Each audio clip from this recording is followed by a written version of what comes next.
Hi, and welcome to Physics Fundamentals. I'm your host, Angie, and today we're talking about the physics of eclipses.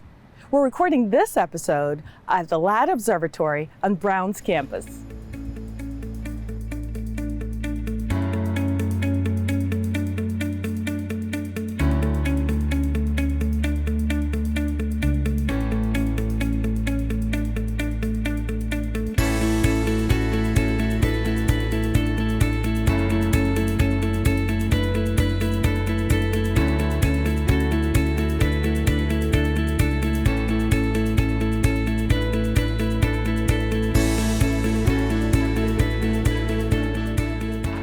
LAD Observatory is named for benefactor Herbert W. Ladd, who offered to fund the construction in the spring of 1889. The historic LAD Observatory opened in 1891 under the direction of Professor Winslow Upton and was primarily designed for student instruction and research. In 1893, a regular program of transit observation and timekeeping was started. In addition to general astronomy courses, it was used for teaching civil engineering and nautical science subjects during the First World War. In 2000, LAD was added to the National Register of Historic Places. Since 1930, it has maintained a regular schedule of open nights for public viewing. Please see the description box for more details. Human beings have been fascinated and afraid of eclipses. Every culture has reacted differently to the occurrence of eclipses. In ancient China, solar and lunar eclipses were considered omens. The Chinese believe that solar eclipses occur when a celestial dragon devours the sun. It was tradition in ancient China to bang drums and pots and make loud noise during eclipses to frighten the dragon away. Additionally, our understanding of ancient Egyptian astronomy comes from tomb paintings, temple inscriptions, and a few papyrus documents. Babylonian astronomers are credited with having discovered the 223-month period of lunar eclipses. Additionally, the ancient Greek astronomers also kept record of eclipses. While the Chinese, Babylonians, and Greek astronomers dominated the knowledge of old astronomy, halfway across the globe, Mayan observers were working on calendars and recording celestial observation.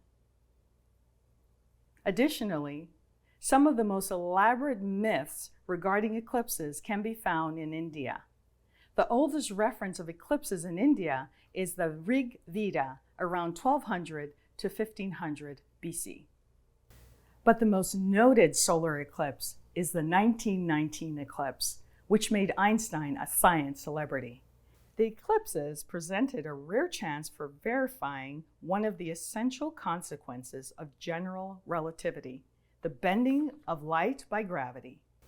Einstein calculated deflection about 1.75 arc seconds. In February 1919, two teams of astronomers from Greenwich and Cambridge proved his theory correct. I'd like to introduce to you the manager of LAD Observatory. His name is Bob Horton. Hi, Bob.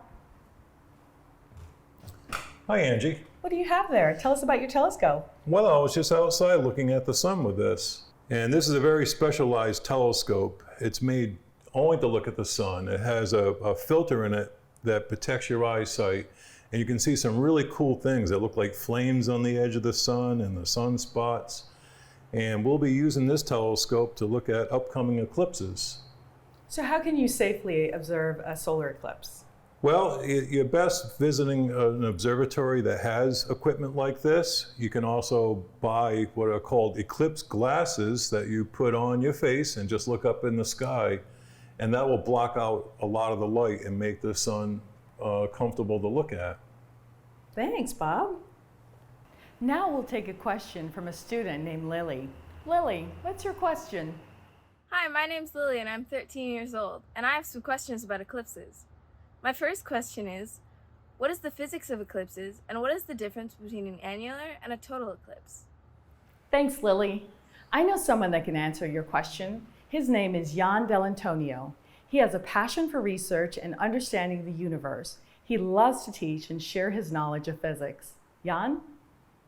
Great question, Lily. It turns out an eclipse is just a fancy astronomer way of saying that the light from one object in space is blocked by another object in space. So astronomers actually have 3 different words for this same topic, depending on the angular size.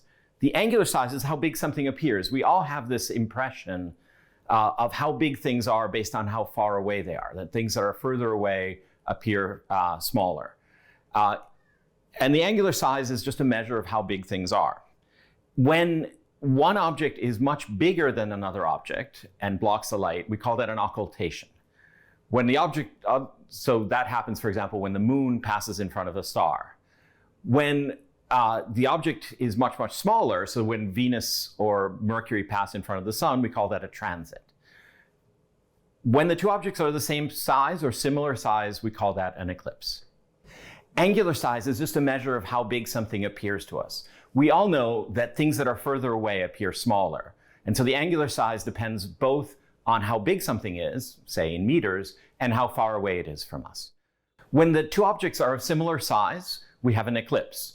The 2 types of eclipse we hear about most often are eclipses of the sun and the moon. And this is because the 2 objects have roughly the same angular size. It turns out that the sun is about 200 times larger than the moon, but it's also about 200 times further away. The physical size of the sun and the moon don't change. However, their distance changes by a few percent over the course of a year for the sun or a month for the moon. When the sun is at its closest, or when the moon is furthest away, the angular size of the sun is larger than the angular size of the moon. As a result, when the moon is further than average from the Earth, or when the sun is closer than average to the Earth, the angular size of the sun is larger than the angular size of the moon. What that means is that when the moon passes directly between the Earth and the sun, the angular size of the moon is not big enough to cover up all of the sun, and a narrow ring or annulus of the sun will remain visible. Such is the case for the October 14th, 2023 annular eclipse. When the sun is further than average from the Earth, and especially when the moon is closer than average from the Earth, then the angular size of the moon is larger than the angular size of the sun. And so when the moon passes in front between the Earth and the sun, it can completely block out the light of the sun. And this results in a total solar eclipse. In a total solar eclipse, because no sunlight reaches Earth, the sky will get dark and the brightest stars and the faint outer layer of the sun, called the corona, will be visible. This will be the case during the total eclipse on April 8th, 2024. My second question is, what is the difference between a solar and a lunar eclipse? And why don't we have an eclipse every month? Another great question, Lily. A lunar eclipse occurs when we can't see part or all of the moon. This occurs because the Earth passes between the sun and the moon and blocks out the light. The shadow of the Earth prevents the sunlight from reaching the moon, and the result is that either part of the moon is blocked, in which case we have a partial eclipse, or all of the moonlight is blocked, a total eclipse. Because the moon shines by reflecting sunlight, when the Earth's shadow passes between the sun and the moon, the light from the sun can't reflect off the moon and the moon appears dark. During a total eclipse, however, the light from the sun actually bends or refracts around the Earth's atmosphere, allowing some red light to shine on the moon. And so the moon doesn't completely disappear, it becomes faint and red. In a solar eclipse, it's the light of the sun that is being blocked by the moon. Because the sun shines of its own light, only the portion of the sun that isn't blocked shines. So during a partial solar eclipse, we see part of the sun.